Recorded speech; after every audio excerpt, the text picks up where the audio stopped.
Drama serial पामाल की आइंदा किस्त में नाजरीन देखेंगे कि शाहूद के जहन में एक नया और ख़तरनाक मंसूबा जन्म लेता है।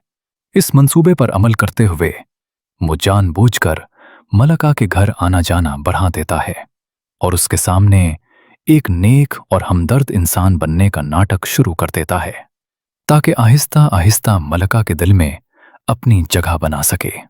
शाहूद की ये अचानक बदली हुई हरकत सफिया के लिए परेशानी का सबब बन जाती हैं। वो इसके रवैये को शक की निगाह से देखने लगती है और बिलाखिर अपने दिल का जहर लेकर मलका के पास जा पहुंचती है। सफिया गुस्से में मलका पर इल्जाम लगाती है कि उसका उसके शौहर के साथ खुफिया ताल्लुक है और इसी वजह से शाहूद बार बार उसके घर आ रहा है।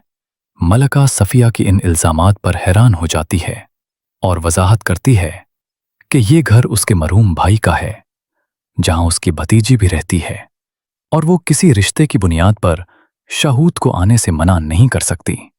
मगर सफिया इस बात पर भी ना रुकती और तल्ख लहजे में कहती है कि मलका ने पहले रजा को अपने जाल में फंसाया और अब उसके मरने के बाद उसके बड़े भाई को काबू करने की कोशिश कर रही है।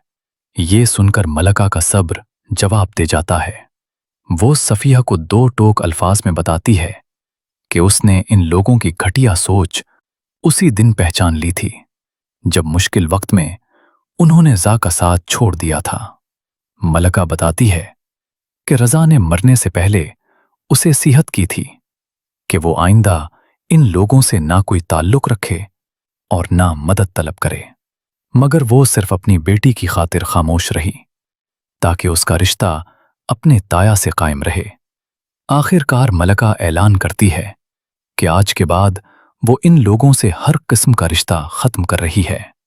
सफिया ये समझकर खुशी खुशी वहां से चली जाती है कि उसने शाहूद और मलका के दरमियान फासला डाल दिया है।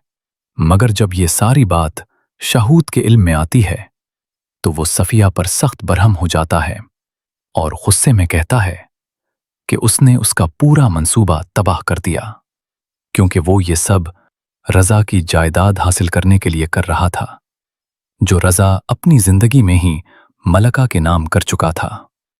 इसी बात पर शाहूद और सफिया के दरमियान शदीद मिल्यों पर